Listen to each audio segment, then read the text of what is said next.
So thank you all for joining us. My name is Aaron Goldman. I'm the Chief Science Officer at DNA Labs.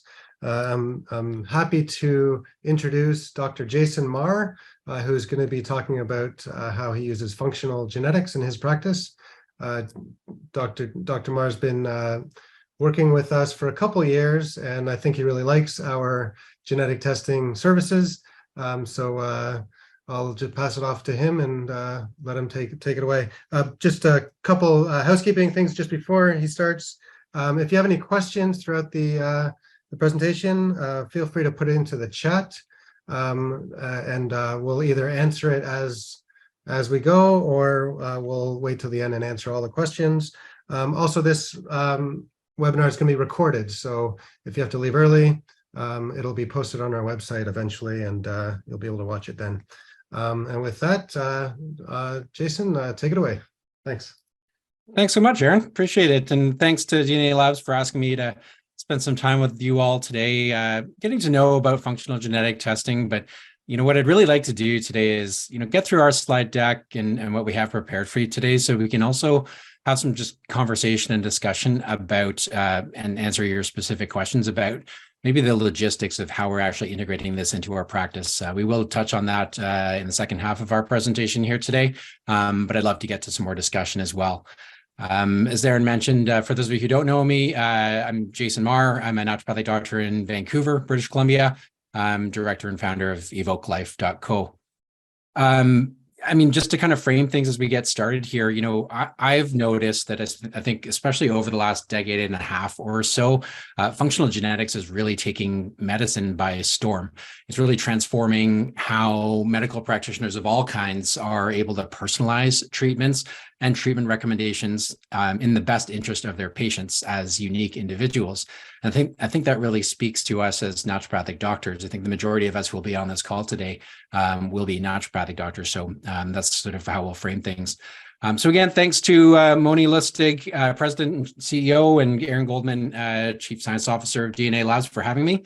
We'll center our talk using DNA Labs LoveMyHealth Pro as our sort of basis for our discussion today.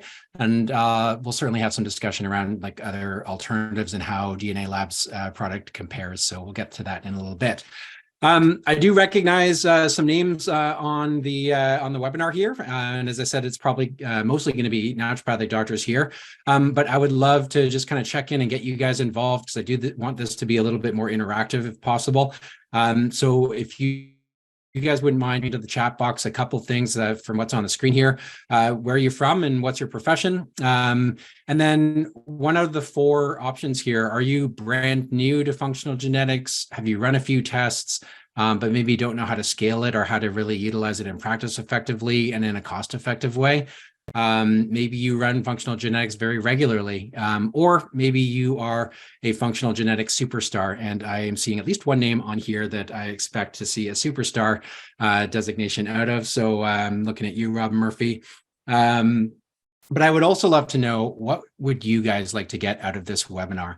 And as you're typing that stuff in, we'll get started with our presentation and a little bit of a story sort of from my side of things to introduce things.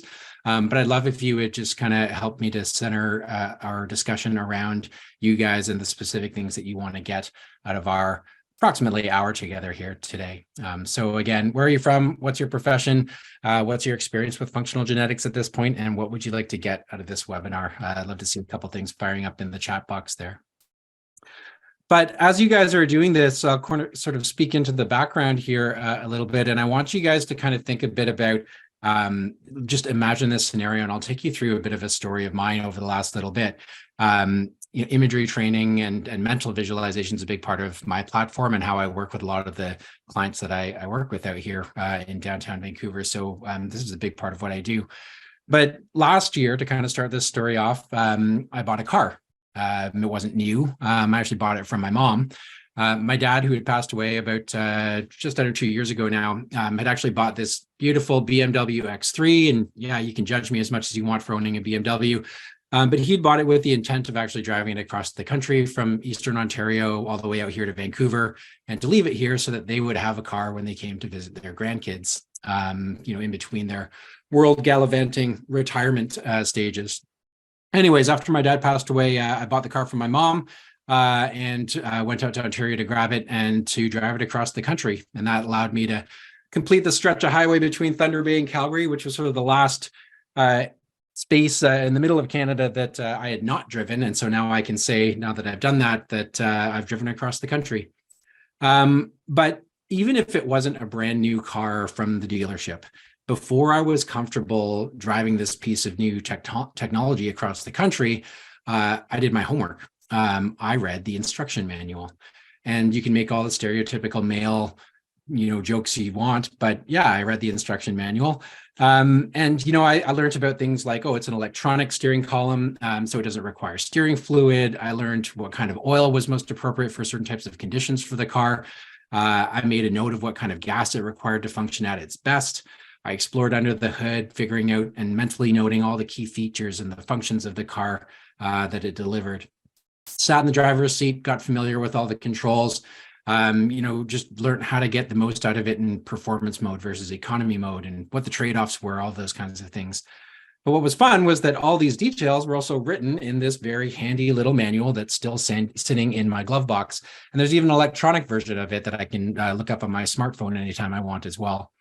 So after about a day and a half of learning about my new car and tweaking it the way that I want it to feel and how I wanted it to drive, and knowing how to get the most out of it in the most efficient way possible, I brought my new baby home, knowing it inside and out. And I think you guys are probably understanding where I'm going with this story. I mean, obviously, as human beings, we are a lot more complex and a lot less, mechanistic or reductionistic than a machine like a car. But don't you wish sometimes that you were born with an instruction manual? You need to put this kind of fuel into your body for optimal performance. You need more time to recover or rest after strenuous exercise or trauma, both mentally and physically. Your immune system tends to overreact to environmental triggers like foods sometimes. Maybe you need to pay more attention to the balance of omega-6 and omega-3 fatty acids that you're putting into your body in order to minimize an inflammatory response or to reduce your cardiovascular disease risk over time. Your body responds well to vigorous exercise, but you know what? Getting motivated and sticking to a regular exercise plan is difficult for you, and you are likely to need external accountability. These are just some of the examples of questions that functional genetics is already able to answer, and that data is only going to continue to grow. And our ability to utilize this kind of data will only grow over the coming months and years as well. We're really just at the beginning of where these kinds of data are actionable from a medical and a health and a wellness standpoint. So in the coming weeks and months, years, maybe even decades, we're only going to continue to add to the already existing massive database of information about specific changes in our DNA that confer functional changes to how our bodies work and really what makes them unique.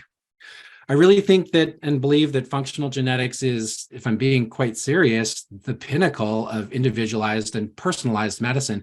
There's nothing more person-specific and unique than our DNA, I would argue. And that's why I refer to the synergy of functional genetics with comprehensive blood work, especially, and a great naturopathic case history as precision medicine. And I'm not the one who coined that term, for the record.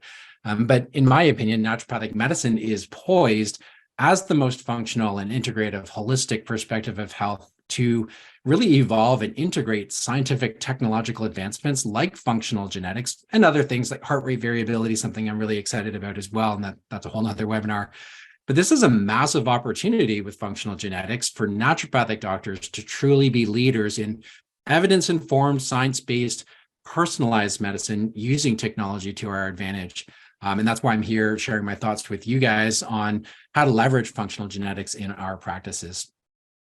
Functional genetics is the most objective information we can really gather about you. It provides us with a blueprint or an instruction manual for how your brain and body are built to function at their best. With the data that we can derive from tests like this, we'll have the most definitive answers possible to base our treatment recommendations on that are truly personalized and unique to that patient because they're based on that person's DNA. There is a lot of information out there, tons of information that's at our fingertips with a quick Google search, or now with ChatGPT, we can just ask it. But there's all this information that's out there about what is healthy and what isn't, but it's all still generalized. It's not necessarily applicable to each individual person. And I know I'm preaching to the choir when I'm speaking to naturopathic doctors about this, but even if it's based on evidence-based research and literature, it's still overall a generalization saying in this population, it's not necessarily specific to that individual person that's sitting in front of you based on the context of their life. Truly personalizing medicine today means having access to the literal genetic fingerprint of what makes people just a little bit different from the next person in terms of how they interact with their environment and their context. As we begin to talk a little bit more specifically about DNA Labs products, LoveMyHealth Pro, just a couple real quick conflicts to declare. I do use DNA Labs LoveMyHealth Pro functional genetic assessment in my flagship program. It's called Resilience Labs. And I am currently a member of DNA Labs Scientific Advisory Board. So I just want to mention those things as we move forward. So take that with a grain of salt and just understand sort of where I'm coming from. Really quickly today, an overview of what we'll talk about. Obviously, we'll talk very briefly about functional genetics. We're here to have more of a discussion about how to leverage it more so than talk about what it is or to take too much time talking about the technical details. In a few moments, though, I will give Dr. Goldman a few moments to kind of bring us all up to speed on the structure of DNA, what is a SNP, et cetera. And then towards the end of our time together today, I'll likely invite him to talk a little bit more about information privacy and protection, because I will imagine that that will likely be a question or of interest to you all as well. So very briefly, that's sort of what we're looking at. So yeah, I won't go through all these right now because we'll get at them over the next couple of minutes. So let's kind of bring us all up to speed here. From a definition standpoint, what is functional genetics? Well, it's a field of genetics that focuses on understanding how genetic variations or gene variants influence the function and the activities of genes, proteins, and their cellular components. It really is, in layman's terms, really an instruction manual or blueprint for how your brain and body are built to function at their best. That's sort of the tagline that I say all the time to my patients. Most of you will likely know that a SNP, SNP, stands for single nucleotide polymorphism. And this is a single replacement of a nucleotide in that sort of ladder rung across your DNA. So if you imagine the structure of DNA, that double-stranded helix, and those ladder rungs that kind of go across, as you likely know, those horizontal lines indicate a cross-bridging of two nucleotides at that level of the DNA. And now that we've mapped the whole human genome, we know what to expect in a human being's DNA at every single one of those spots on our chromosomes. But changes or mutations, technically, and the collection of these SNPs is a major part of how our genetic variability exists and what makes individual people so unique in how they respond to environmental triggers and contextual factors. Maybe it's regarding their absorption or metabolism of certain nutrients, which obviously would therefore indicate or suggest some optimal changes in terms of diet or nutrient intake, or even supplementation, especially from an orthomolecular standpoint. Metabolism of hormones, toxins, I hate that word toxins, but toxins, medications, their response to exercise, and the types of stressors that we may come across on a daily basis. Again, just how we're overall built to function at our best and how we might react differently from a physiological standpoint to other people, given a certain context.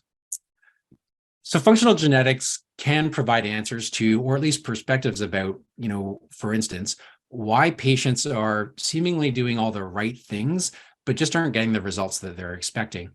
It can really help to identify, for instance, what foods or nutrients they might be more likely to be deficient in, leading to personalized dietary recommendations and an understanding of what kinds of diets might be the most effective frameworks for achieving their health goals.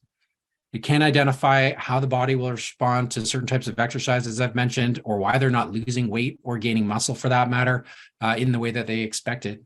Can also identify people who may respond poorly to certain types of medications or supplements, or help you choose a more effective supplement, knowing this information, and more importantly, help you make recommendations that are more precise in prescribing them. I can provide suggestions for further investigations to rule out certain conditions, or to rule in conditions for that matter, or deficiencies or diagnoses. And it can give you insight into how to motivate and keep your patients accountable and compliant with their treatment plans. And that last piece for me is a big part of what I want to kind of focus on a little bit more as we talk in this presentation, because the information is there. And yes, there's a lot of it when we get these reports back for most people, and that can be very overwhelming.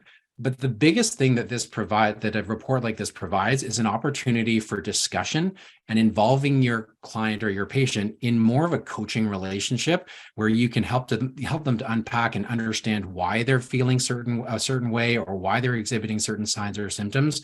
And that gives them a little bit more trust and confidence in the prescriptive methods that you might be, or the modalities that you might be suggesting for them.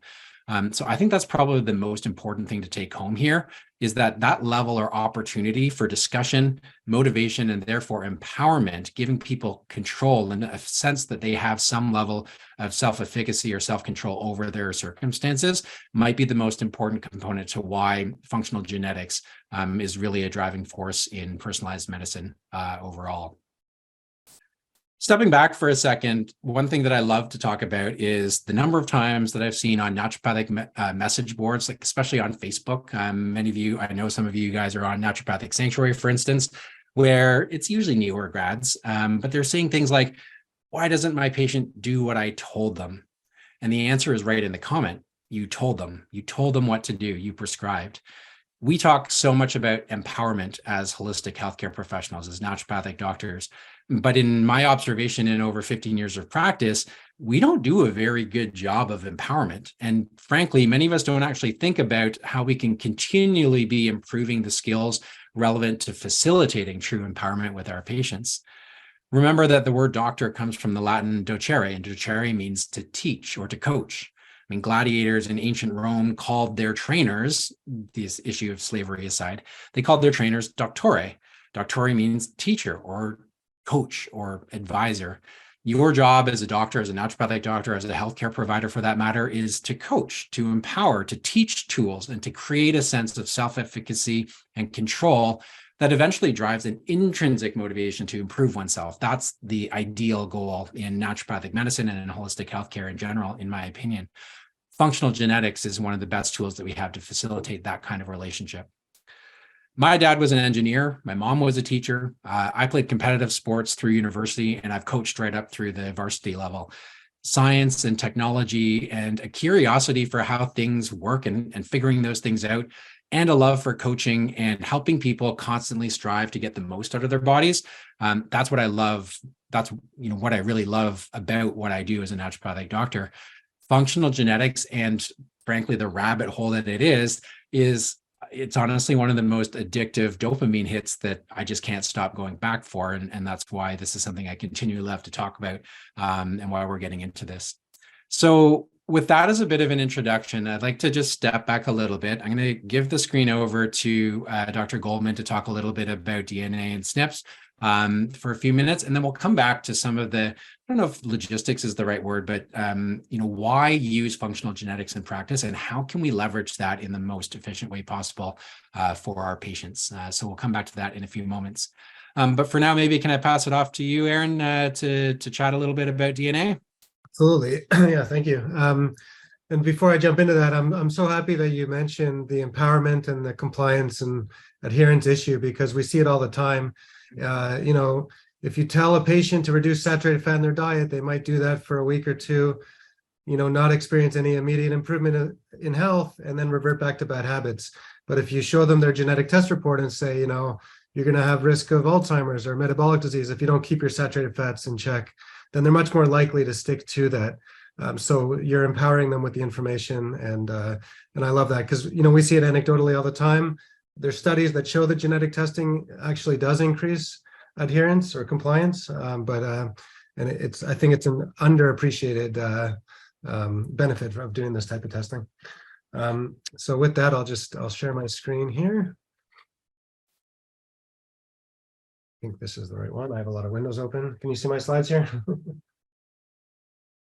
Okay, great. All right, so just very briefly, I just wanted to go over what is DNA, in case some of you are not super familiar with what it is. So basically, DNA is a long string-like molecule, and it's found in every one of our cells. It's basically a long string of letters, A's, T's, C's, and G's, which signifies the nucleotides, and those letters form a code. And we actually have 3 billion of these letters in our code, and we actually have 2 copies of every gene, one from mom and one from dad. So we were actually walking around with 6 billion letters in our code. So it's quite a lot. If you were able to take all the DNA out of a single cell, so you know, you take a single microscopic cell off your body, put it under the microscope, inside the cell is a nucleus, break open the nucleus, inside the nucleus are a bunch of chromosomes. If you can unravel the chromosomes, which are made up of DNA, basically wrapped around proteins, the DNA would stretch out to be about 2 meters long, and that's just from one microscopic cell. And if you extrapolate that for your whole body, every individual, so one person has about 16 billion kilometers of DNA. So that's enough DNA to stretch from the Earth to the sun and back 61 times. So we're talking about a massive amount of information that we're all walking around with. And the information, as I mentioned, it's the nucleotides are represented by these letters, and they're organized into subsections called genes. And what a gene is basically information that provides your body to instruct your body how to build a certain protein. And it's really the proteins that do most things in the body. So here's a very simplified schematic of a gene. It starts with this ATG and ends with this TAG at the end. And like I said, this is a code to instruct the body how to build a certain protein. And scientists have figured out how to read this code, and we use this wheel here. And the way it works is every 3 letters of DNA encode 1 subunit of a protein, which is an amino acid. So if we start at this beginning ATG here, so we have machinery in our cells that would read that ATG. And if you look at the genetic code here, you start from the middle and you work your way out. So ATG, and you see that encodes methionine. So the machinery reads that, pulls a methionine out of the milieu of the cell, out of the cytoplasm, and that forms the start of the protein. Then the machinery moves on to the next 3 letters, ACG. So again, going back to our wheel here, so ACG, that encodes threonine. So a threonine amino acid is added to the growing peptide or the protein. So again, the machinery reads along the entire gene and builds this protein. Now, what this is sort of overly simplified. Not too many proteins are this small, but the protein folds up into 3-dimensional structure. And again, these are the things that do everything in our body. So this protein could be a hormone that plays a role in development. It could be a transcription factor, which is a protein that binds to DNA and turns other genes on and off. It could be an enzyme that metabolizes a nutrients or medications, things like that. Could be a transport protein, which moves nutrients or molecules around the cell. It could be structural to hold cells together. They could be antibodies that fight off infection, or receptors that help cells talk to each other, like in the brain. They can also be storage protein that stores nutrients for later use. So again, your DNA is very important because it tells your body how to build all these things. Now, you might have heard that humans are genetically 99.9% identical genetically. That means we're only 0.1% different. Now, that 0.1% doesn't sound like a lot, but remember, we have 6 billion letters. So the 0.1% means that we're all walking around with about 6 million differences or variations in our DNA. So we're the same, but we also have some differences. So going back to this schematic of the gene, you can see how a SNP would actually change a protein. So if you look at this CTT that's in the middle here, if you look at the genetic code here, so CTT, that encodes leucine, right? Now, if you look at this C in the middle, or this T in the middle, and you imagine 60% of the population might have a T there, but 40% of the population might have a C there. And you can see how now that CCT actually encodes a proline. So it actually physically changes the protein. So now the protein is different based on this simple single nucleotide polymorphism, or SNP. Now, most SNPs actually don't have any effect on proteins. The protein functions fine, but some SNPs actually make the protein not work at all, or might make the enzyme work too fast or too slow, or might make a receptor not see their targets. So it's these SNPs that are that make us unique, but it also enables us as a DNA testing company to be able to provide some useful information to help you optimize your health. Now, just very briefly, there are a couple different types of genetic tests out there.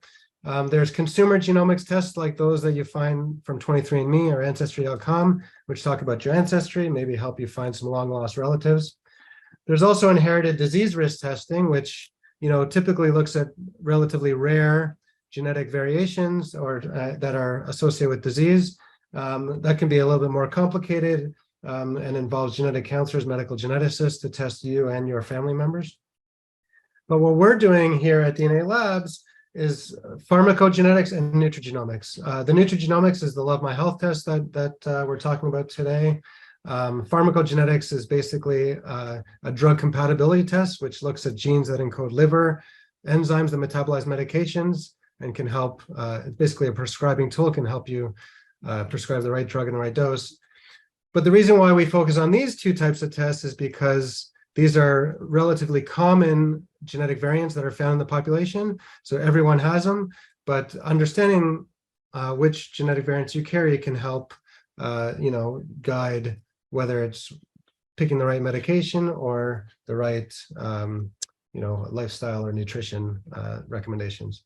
So those are these two tests here. I think at this point I'll pass it back to Jason, and you'll continue with the discussion on LoveMyHealth Pro.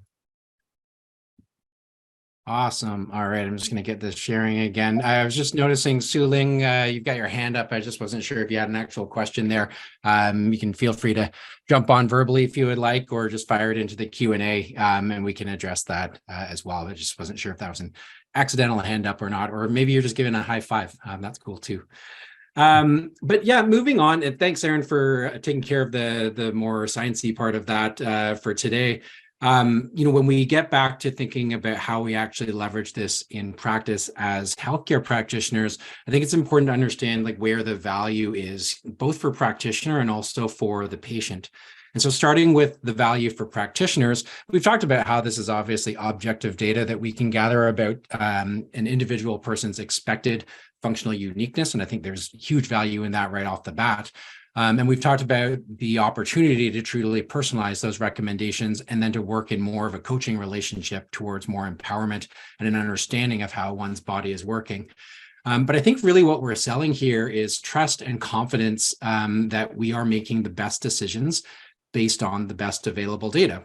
It's removing guesswork. It's removing experimentation that sometimes comes with our practice. You don't always know that particular herb is going to have the effect that you are going to expect, that you are not going to have some level of, I don't like the term side effect, but some maybe not deleterious, but negative effects of, for instance, using, methylated B vitamins, for instance, with some people. And I think that removing the guesswork and removing that level of experimentation or the time between the initiation of treatment and the results that we're expecting to see, shortening that time to recovery or shortening that time to improvement, I think is an important component of what we're doing here by testing first. So there's a creation of more clear opportunity for that discussion, for collaboration, for coaching and empowerment, but also an opportunity to reduce our time to improvement as well. So better outcomes and a reduced time to improvement are some of the biggest value that we can get from a practitioner standpoint. If we step into our patient's shoes, though, I think it's important for us to think about it from their perspective as well. And we talked about some of those those questions earlier that I mentioned that that testing, functional genetic testing, can help to clarify, or questions to answers to questions that patients are asking. But what it provides is a clarity of priority. Where do I need to spend the time and the effort or the money to get the most out of my body or to overcome my health challenges? Where are my weaknesses, so to speak? What makes me a little bit different from the next person?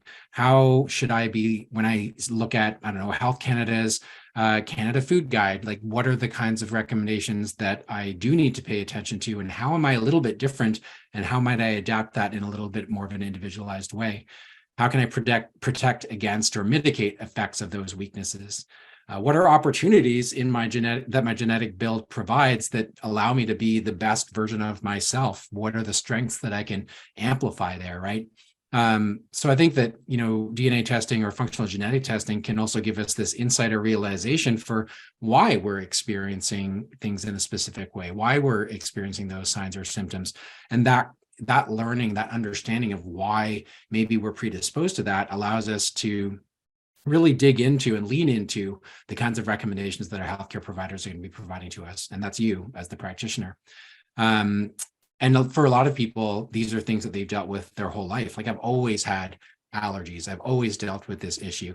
And now I understand why and what I need to do to overcome that, right? Or to minimize the effect of that in my life. Functional genetic testing is the most precise and objective data that we can get that can drive personalization of treatment plans. And so it's really attractive for the kinds of patients who really like to make decisions based on data and objective information. For me, in a downtown core with a lot of urban professionals that I work with, that's my kind of person. And that's the kind of person I typically attract to my practice. But again, coming back to the trust and rapport piece, establishing that level of relationship, I think that is the most important component here. Establishing trust and rapport with the practitioner allows the patient to really feel like, oh, this practitioner really seems to want to understand how my body works and how I'm different from other people and how that might affect my treatment recommendations. So I think that really hits the point home for people. The other thing that I want to mention here is that I think that in the long run, and the reason why I've integrated functional genetics into my platforms is because I really think that it saves people time and money. I mean, in my first 15 years of practice, well, really in my first 5 years of practice, I started to notice I was getting really fed up that patients would have to come in for an initial visit. They pay money, obviously, for that session. We try changing some things in terms of diet, start coaching them around lifestyle changes, maybe prescribe or recommend some supplements or even medications, maybe try some other modalities along the way, whether that was acupuncture or injections or IV therapies and stuff like that. But really what we're doing is getting started on those things and then trying one thing after another, or building layer upon layer upon layer. Sometimes we get some tests done. Sometimes there would be actionable results from that. Other times that just leads to more questions and more labs that need to be done in the future as well. And before you know it, you are 3, 4, 5 months into working with a patient. They've spent hundreds, if not or thousands of dollars working with you, maybe already paid a few $100s worth of labs, probably tried a few $100s worth of supplements and other treatment modalities already. And so you're like 2, 3, 4 grand deep sometimes with patients, and they're still not getting a personalized precision medicine program. That's not a really effective investment of your time, effort, or money in a lot of cases. And I'm not saying that that's how every case goes with naturopathic doctors. In many cases, we see some movement in a positive direction right away. That's awesome. But what I've learned with the kinds of people that I work with is that we want all the available data as soon as possible so that we can make a decision on what is the best next step right now, and to be as precise and evidence-based or evidence-informed as possible. When we combine functional genetics, especially with comprehensive blood work and a good naturopathic case history, I think that gives us a really true snapshot of where a patient's current health is, but also allows us to create those precision medicine programs or recommendations more quickly. So those personalized precision medicine programs are available within weeks, as opposed to piecing it together over the course of time and maybe ending up, several months down the line without a precision medicine program and deeper into our pockets. So patients are going to get better recommendations, in my opinion. Recommendations are more likely to be safe and effective, and they're going to get a lot more comprehensive treatment plans sooner rather than later, saving them time, effort, and money. So for all of these reasons, I think there's huge value, again, for patients, and why it's an attractive approach for patients as well. Here are some of those common questions from patients, and I've alluded to a few of them already, but these are some of the really common ones that I get when people first come in, and they may be addressing a particular issue or have a health concern that is the focus of their that first visit and why they came to see me as a naturopathic doctor. But then I'll get these sort of side questions that are like, oh, should I do these things? Should I do intermittent fasting? And from my perspective, I might be able to say with genetic testing, hey, you might benefit from intermittent fasting, but it might be difficult for you to maintain because you're more likely to exhibit what we refer to as a snacking behavior. And it's more difficult for you to go longer times between meals or between feedings, so to speak. Should I take on the ketogenic diet? Well, you might probably benefit from short-term ketogenic diet for weight loss, and that could yield long-term benefits for you and have a direct effect in terms of your blood work. But in your case, because of an issue around metabolism of saturated fats, that's something that we need to keep an eye on. If you're going to do keto, we've got to do it with specific types of fats and trying to reduce saturated fats while you're doing that. Why am I not losing weight even though I'm doing a ton of cardio? Why do I feel like crap? Am I irritable? And why do I have low sex drive and can't build muscle, but yet my testosterone levels seem normal according to my doctor? That's a really common one I get in my practice, particularly as a male practitioner working with probably a few more males than, let's say, the average naturopathic doctor. And then what are the most important supplements I should be taking? I don't want to spend a lot of money on supplements. I'm willing to do a little bit, but I don't want to have a $500 budget set aside for supplements. If I had to spend money on one or two supplements, what are the priorities for me and where can I have the biggest impact? And where can I expect to notice changes more quickly by choosing those things in particular? So again, coming back to some of those questions that our patients specifically want to ask. Excuse me. Now, I think it's important for us to identify a couple of key points here around what functional genetics is not and how we should not be using functional genetics. Because there's a lot of talk out there, and some people who are maybe not as familiar with functional genetics or just don't like the idea of it for whatever reason, how they sort of criticize functional genetics is saying, well, that's not, really good science, or that is, just a cash grab. But I think the problem with that is that we are using it just at face value, and we're not really digging into an analysis and using that as a tool to understand more about how that person's body works. We're using it in a more diagnostic way. And so it's really important for me to highlight here that functional genetics is not diagnostic for the most part, with a couple of exceptions. We're not diagnosing based on SNPs in functional genetics. What functional genetics provides is a statistical likelihood of functional changes in an individual's physiology. That's what we've seen in the science.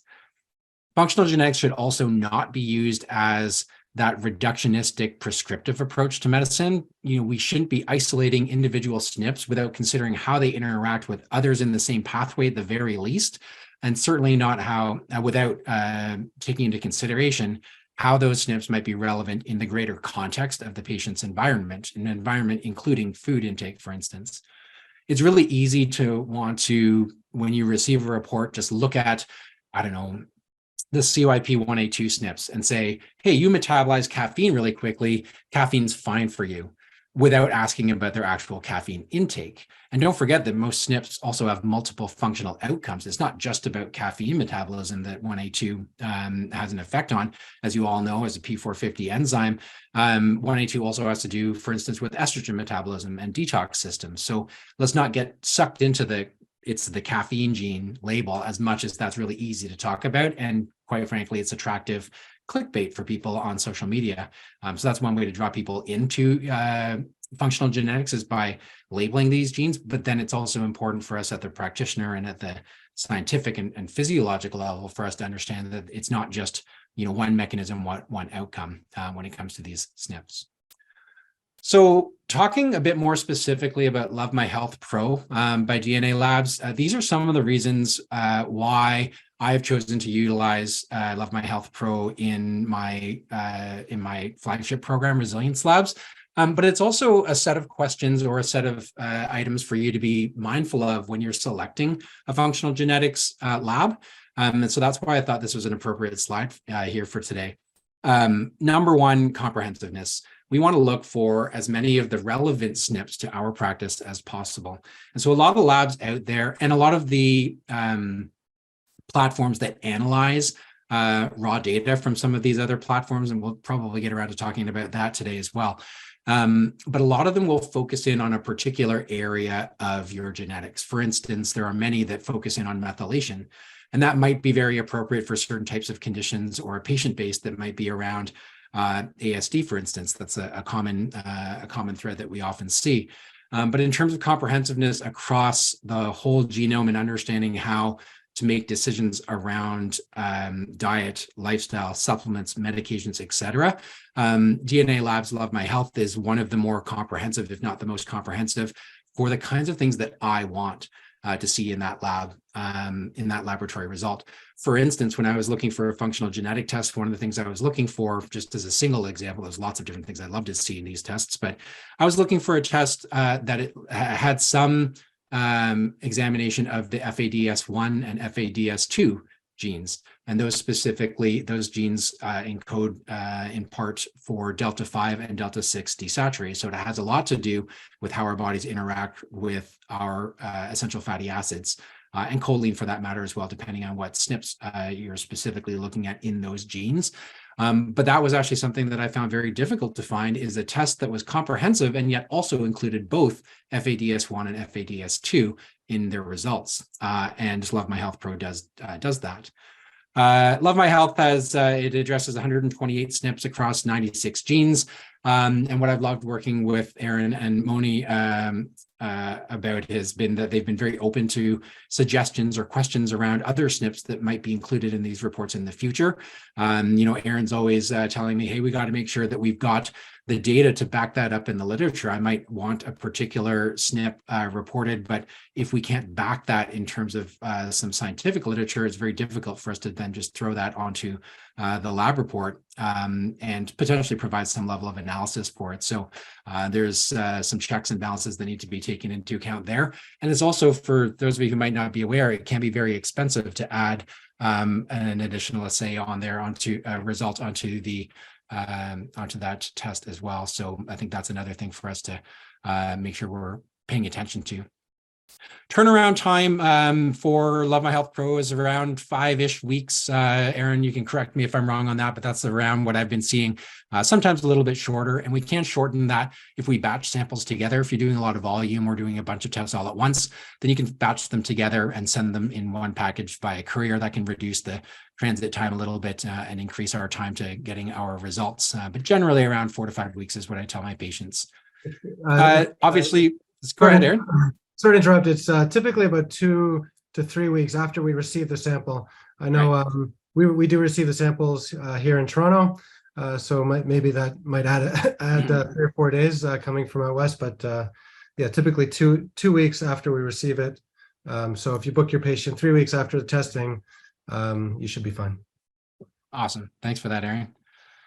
Obviously, price point has to come into the picture here. I do think that the LoveMyHealth Pro provides a very reasonable price point with opportunity for margin for naturopathic doctors, for those of us who can add margin onto these products, while also still considering the time that it requires us to review and analyze the results, interpret them, and deliver them to our patient as well.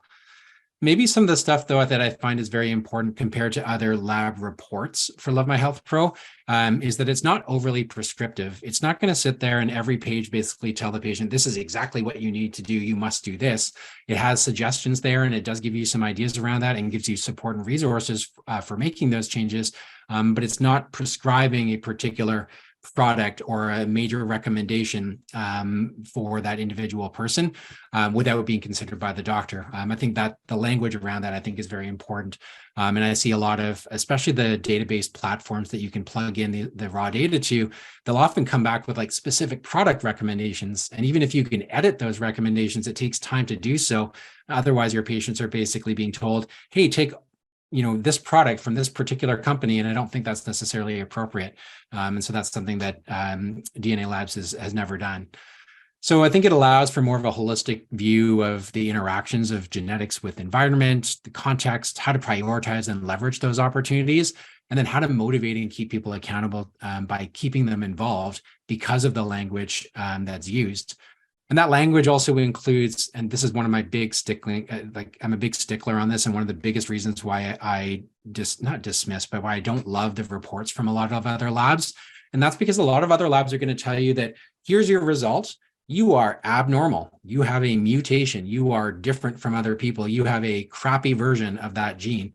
Or they might label them as wild or mutant, which is that's how we refer to them in the literature. Wild form being the most common form, the expected form, mutant being a SNP or a replacement away from what we expect in your DNA.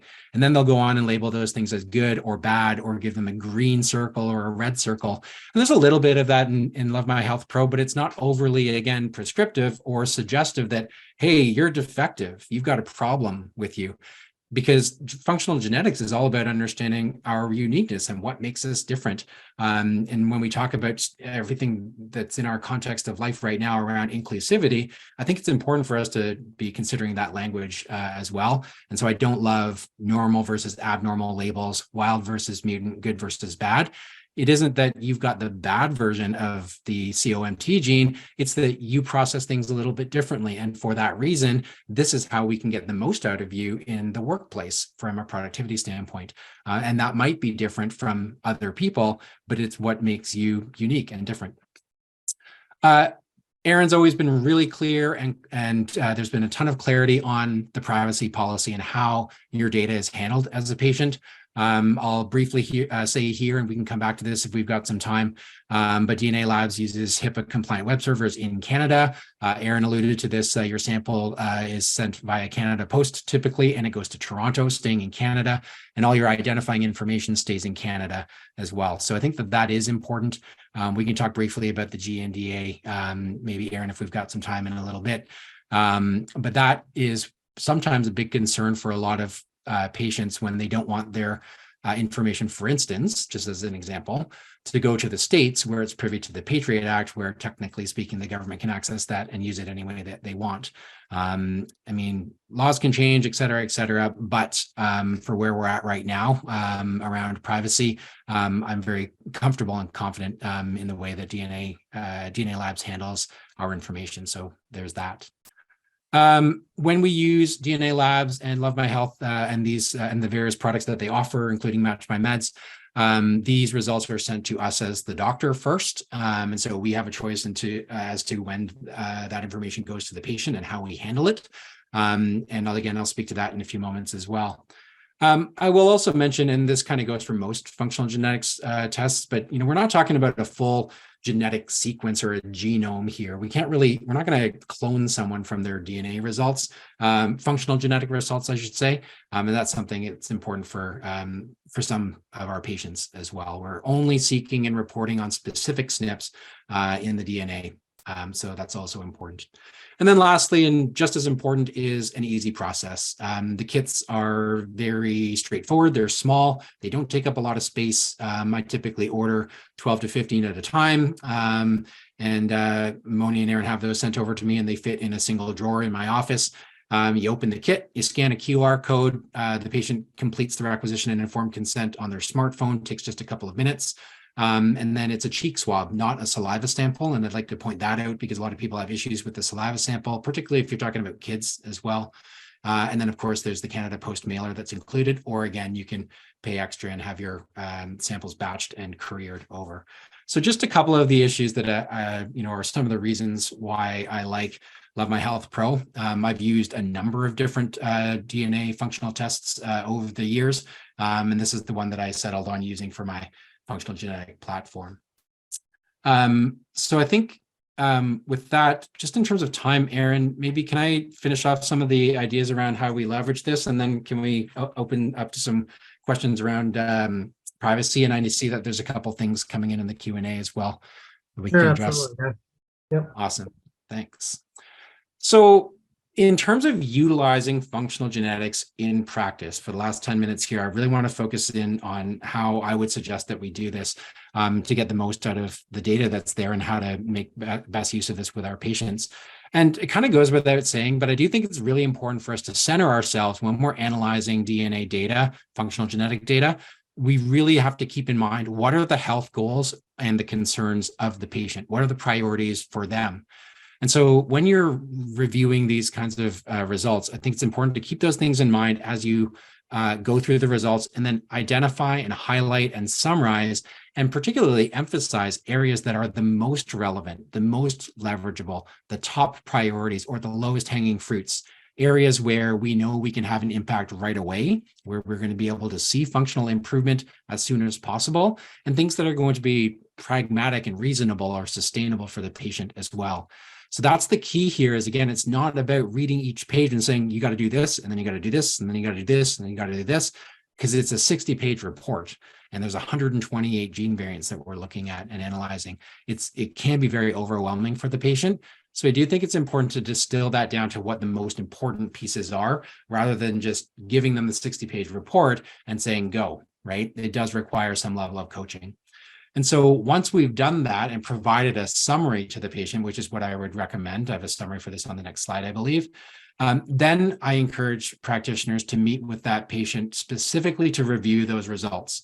It gives them an opportunity to ask any questions, for you to clarify the results, for us to put into perspective what the most leverageable opportunities are, and then most importantly, create an action plan from that and derive a commitment from the patient leaving that visit. It is, and it has to be, very much a coaching-led session. And that, I think, is how we really get the most out of these reports.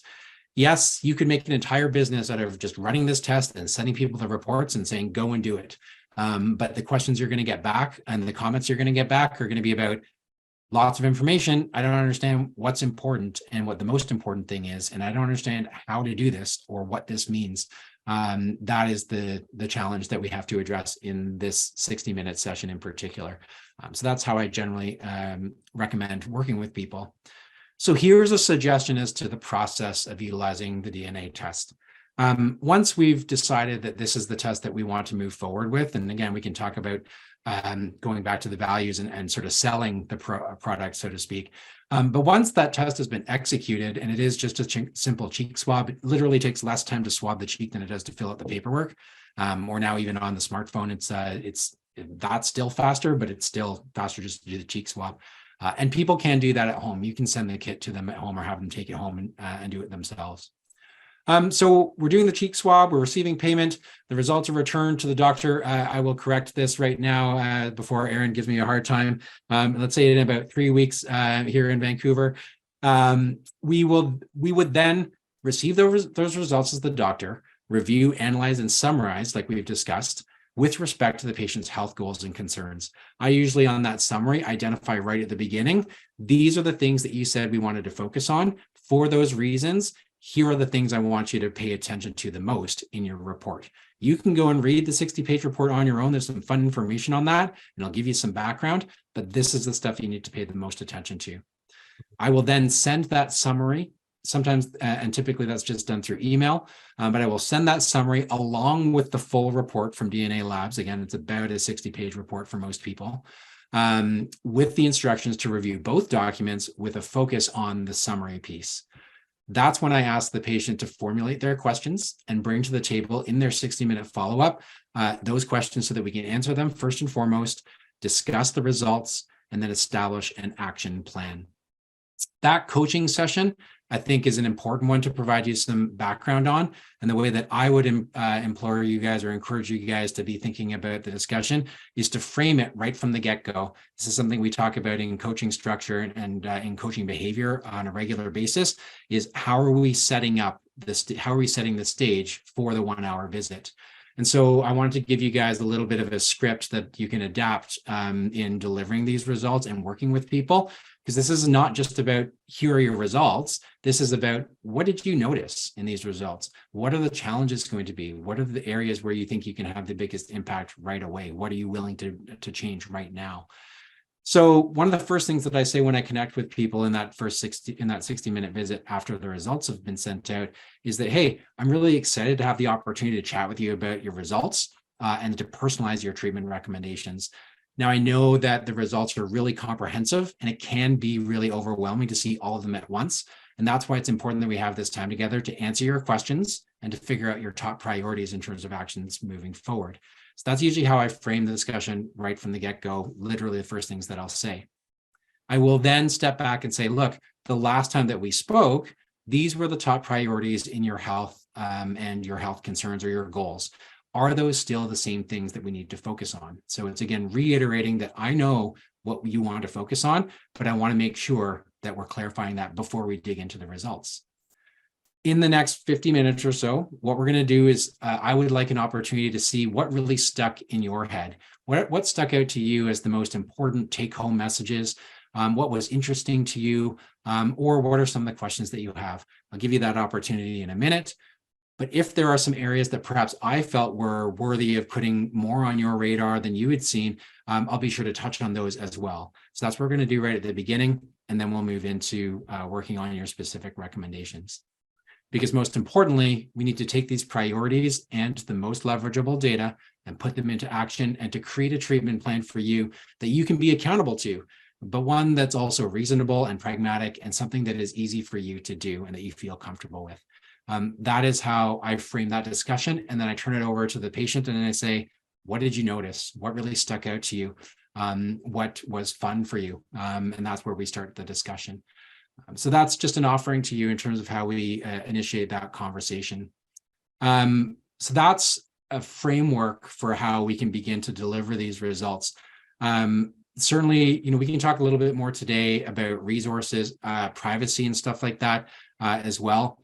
I don't want, on this webinar, I'm seeing a couple here. I'll kind of try to be as general as possible. I don't want to be like, hey, DNA Labs versus DNA company, or Self-Decode does one online, or 23andMe even for that matter. I think that's something we can talk a little bit more about just because it's just raw data.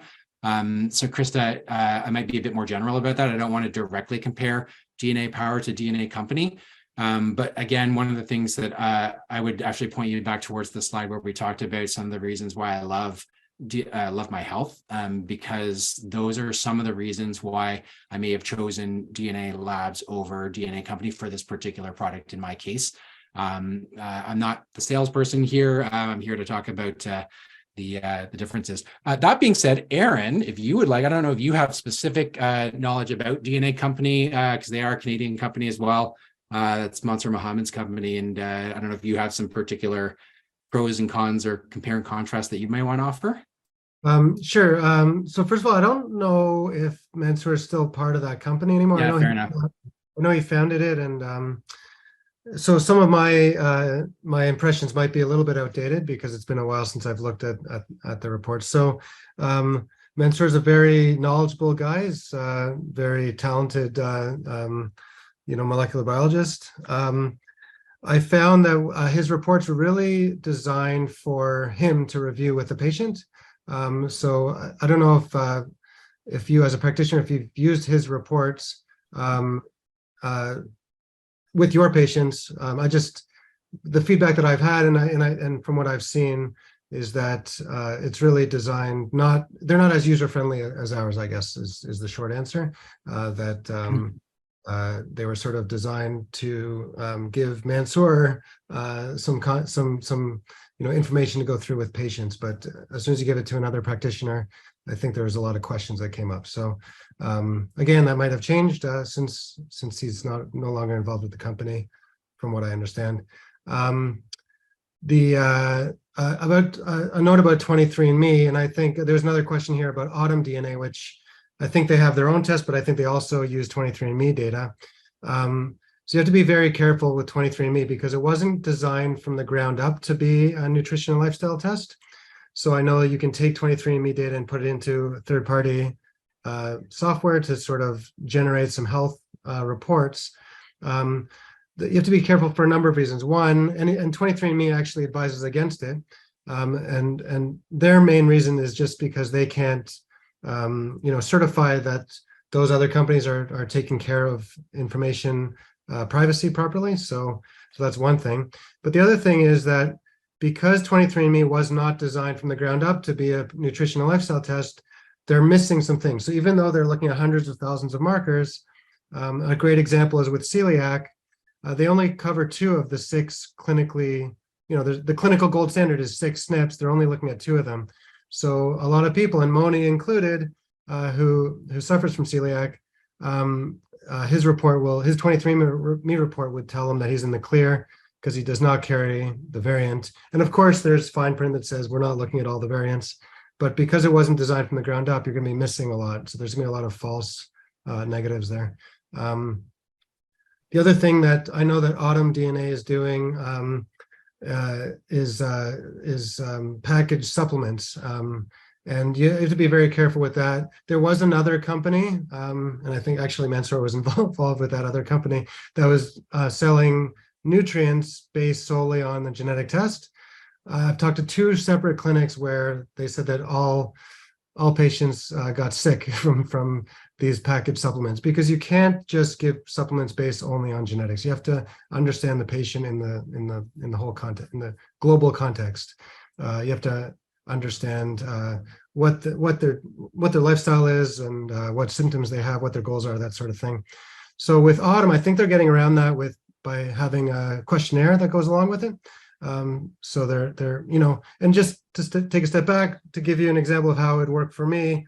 I personally have a risk of iron deficiency, but I'm eating plenty of foods that have iron. So like a company that sells supplements without knowing about me would give me iron in my package, even though I don't have symptoms and I'm eating plenty of foods that have iron. So that could lead me to have iron overload. So it could be quite dangerous for someone like me. So you got to take into account the global patient.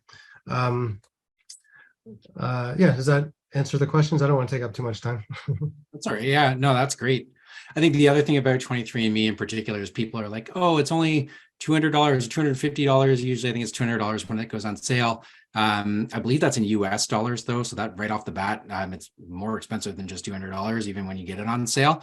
But in addition to that, like, yeah, you get your 23andMe platform and the ancestry stuff if you want, but you're not really getting any actionable functional data from that until you put it through another database or platform. And any of the platforms that are frankly worth anything and give you any decent information, they're going to cost you a fair amount of money as well.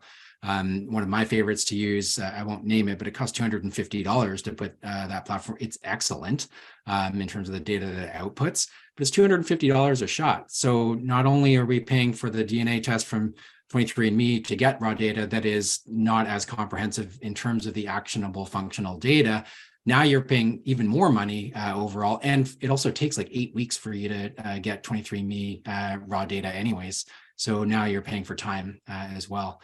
So I don't think that you're really saving any money using 23andMe, quite frankly. You're getting, in most cases, inferior data for what's relevant for the patient. That's not necessarily for every single patient. Some of the missing data might not be as important to that person, but you don't know because you don't have the data. And that has been frustrating for me as well. Other companies, as I said, that might be a little bit more like DNA Labs in terms of the comprehensiveness. Again, for me, it's usually coming down to what are the specific SNPs that they've included or have they excluded? What is the way that they use, what kind of language do they use, and are they prescriptive? And framing it as like good versus bad and or literally prescribing recommended product. That is where, as DNA Labs is a lab, and that is the focus of their product. It's not a test that is attached to a supplement company, for instance, that can give you that information and then make a recommendation on their product line for those products. So there is, and there's conflict of interest in naturopathic medicine in how we prescribe supplements to begin with. But adding another layer of that, I think, is an issue. So, not to speak specifically about any of these other companies that we've either listed here, Krista, or for anybody else who's thinking about there are lots of other options. But you guys have to figure out, like, what are the SNPs that you guys specifically want? What is important to you in terms of how those reports are delivered and what the language is around them? How are you going to work with those tests? In the end, for better and for worse, these are tools that we need to use. And, you can use a tool that might not be the be all and end all, but if that's the tool that allows you to practice in the most effective way possible with the kinds of clients that you're working with, then that's a great tool, right? But it's not necessarily, there isn't necessarily a test that is the best for everybody. But this one works really well for me. There was a question in the chat there just about approval for results. And no, if you work with DNA Labs as a healthcare practitioner, the kits are barcoded specifically to your location. And so when the lab receives them, they know that that was a kit that went specifically to you. You get the results first through their portal, and then you can choose what to do with those results. The patients do not get direct access to their labs until you provide it to them, just to answer that question. Yeah, and just when the patient registers, as you mentioned, there's a QR code. So the patient sample does not travel with any identifying information. But as they register, there's a consent part there. So the patients are essentially approving you to see their report, but then you'd have to share with them afterwards, so they have access afterwards. And if I can just go back to 23andMe, just one more point I want to make on the validation. So 23andMe does not report to you all 500,000 SNPs that they test. They report on maybe a couple dozen that talk about ancestry, and then they have a few little health things that they report on. So if you're taking that raw data and putting it through a third-party software, those other SNPs may or may not have been validated in the 23andMe lab, so they may or may not be accurate. So I've used these platforms in the lab in the past, these microarray platforms. They are not quite as good as the platform that we're using, which is mass spec based, but that being said, they are usually pretty accurate. So they're pretty good, but I wouldn't call it clinical grade, especially for the SNPs that 23andMe have not validated. That's good information to have. Thanks, Aaron. Mm-hmm. Aaron, do you want to, maybe I'll let you address, is it okay, Aaron, would you like to talk a little bit about just cost and logistics in terms of healthcare practitioners signing up? Sure, yeah, absolutely. So I assume that I'm going to talk in Canadian dollars. We also have clients in the US. So if anyone here is from the US, we can talk, and I can provide a price list. We have a number of different tests. In addition to the LoveMyHealth Pro, we also have Match My Meds, which is a pharmacogenetics test. We also have a fertility specific version of LoveMyHealth Pro. So they all have different tests, but talking about the LoveMyHealth Pro test, the cost to practitioners is $250 plus HST. And then there's really that's not one that we sell on our website, so we do not sell it direct to consumers. So your patients are not going to be able to find it cheaper online. Most practitioners charge somewhere around $350 for the test alone, so there's a bit of a markup there, and then they usually bundle it with consultations, or like either one consultation or a group of consultations. So it's really up to you how much you want to charge your patient. A few other logistical things. So as Jason mentioned, we can provide you, if you want to start testing, we can provide a box of kits that you can stock in your clinic. We'll give you the box for free, and we'll only invoice you for those tests as they come in. But we can also drop ship kits directly to clients' homes. So if you're seeing patients virtually and you want to test them, you can simply let us know the address, and we'll ship a kit directly to them. We actually have a way to order these kits, whether it's directly to the clinic or to the patient, right from within your dashboard. So the same dashboard that you use to view reports, there's a link on the top to order new kits. So yeah. Yeah, and just to add to that in terms of cost and margin or markup, just to give you guys some perspective, remember how I've described my interaction with these tests is that I'll receive that, I'll do the analysis and interpretation, and I'll provide a summary. And so I want to make sure that there's an opportunity to go through that, and that is my time that I'm spending for that patient as well.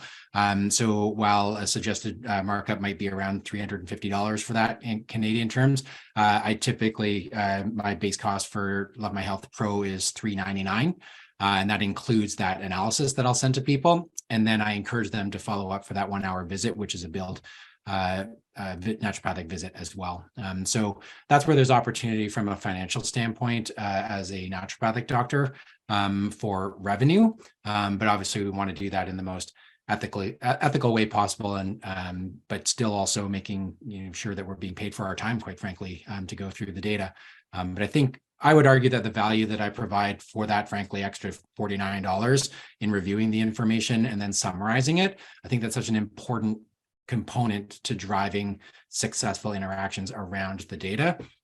So for me, it's an opportunity to invite someone back for another follow-up visit. And so that's retention there. But at the same time, I really believe that that is driving better outcomes and saving people time and money, but also making sure that I'm getting paid for that half an hour, 45 minutes that I'm going to need to go over that data. Mm-hmm. And just another logistical thing I'd like to mention. So when, if anyone here is interested in using the test in their practice, you can reach out to us. You can either directly to me, Aaron, Aaron at dnalabs.ca, or you can reach out to us through the website, the contact there. Basically, what I do is I'll usually set up a Zoom, walk you through a sample report, discuss all the logistics, answer all the questions that you might have, and that sort of thing. So we'll help you get set up if you're interested. Cool. I'm just noticing in the Q&A there, Krista, you're talking about a course that's available through DNA Power. And I don't know if that course is even finished yet, but it was crazy expensive was the one thing. So what I want you to do, Krista, is write an email to Aaron Goldman at DNA Labs and tell him you really want a functional genetics course to be done by Dr. Jason Marr, and you want it tomorrow. And we'll get on that for you guys through DNA Labs. And let's make it less expensive than DNA Powers. How about that? Actually, we've done something similar in the past with Dr. Robin Murphy, and Yeah. maybe the three of us should talk about a second follow-up course. That would be great. I'd love that. Yeah, that'd be awesome. If there are no other questions, I mean, we're well over time, and I'm happy to answer any other questions that we might have here as well. And so I'm just not seeing anything else there. But how much to run the tests? Jasmine, with regards to hormone analysis, yeah, I mean, one of the things that I struggle with, like we run, naturopathic doctors, we run a lot of Dutch tests, right? Cool, we get to see metabolites and everything. And in those metabolite tests from our urine, there's actually a fair amount of suggestion as to like, hey, you can probably insinuate some level of like some of the SNPs that are there, particularly around the estrogen pathways and estrogen detox. So I always thought that was really cool. And then we got these genetic tests, and when you have the comprehensiveness there, you can make assumptions about what that metabolism looks like. And moreover, you'll know what specific gene variants you need to address from a especially supplemental or dietary standpoint. So I think that, frankly, there's more value, I believe, in the DNA testing around hormone analysis than there is in the Dutch testing. And Dutch testing has never really been validated from a clinical standpoint. So that's the other frustrating thing for me. But yeah, I would say that there's more information to be had, because it's not just about looking at, oh, let's look at that. Let's look at 3A4 and how that particular enzyme is functioning in your P450 system. But you're looking at all of those different detox enzymes. And then you're also looking at all the other methylation SNPs that might be involved with that as well.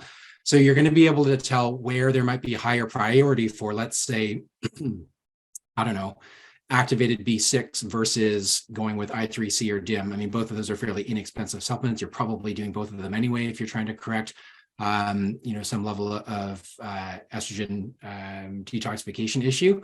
But leveraging that data in order to make the decisions in terms of priority more obvious, I feel there's more opportunity with the genetic testing, because you're getting a more comprehensive look and not just isolating an estrogen pathway and looking at probably 4 or 5 SNPs that you can't, and it's not a SNP test. You're not looking at functional genetics there, but you can see the results of that when you see where that person is producing more metabolites than others.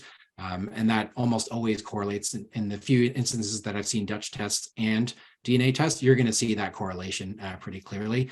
Oh, you've got more metabolites there. Well, that makes sense because there's a particular SNP in this particular enzyme in this, or gene that codes for this enzyme in that particular case. So yeah, I do think that there's a lot of benefit from a hormonal perspective, and I value the functional genetic testing over Dutch testing in particular when it comes to hormones. So that's my take on it. And I know lots of people love Dutch testing, but the biggest thing with Dutch testing for me is there's no clinical validation for that, which is, it doesn't mean it's bad information. It just means it's, you got to take it with a grain of salt. Yeah, if I can just add, because you're not the first person I've heard mention that about the clinical validation, but we do have a lot of practitioners that they use both, and they're quite complementary to each other. So the DNA test you only do once, your DNA doesn't change. You understand from your DNA test that, hey, you might have risk of high levels of 4-hydroxyestrogen and low levels of 2-hydroxyestrogen or whatever. Then you can do your or make your recommendation, your clinical recommendations, and then you do the Dutch test periodically to make sure that those levels are actually in check down the road. So that's how I know a lot of people are using it. Nice. Yeah, good suggestion there. All right. I think we've answered all the questions that are in there. Is there anything I'm missing, Aaron or Moni? No, I think that's great. Thank you so much for this. I know we're well over time and we've lost half the audience, but thank you, Jason. It was a great pleasure. Thank you. Yeah, great. I'm here for it. All right. I hope you guys got something out of this. And obviously shoot an email over and reach out to Moni and Aaron if you guys are interested in using their particular product. And if you have other questions around functional genetics, happy to interact with you guys, whether it's through whatever social media or email. I think most of you guys who are here have my email anyway. So give me a shout if you have any questions. Thanks for having me, guys. Thank you. Have a great day.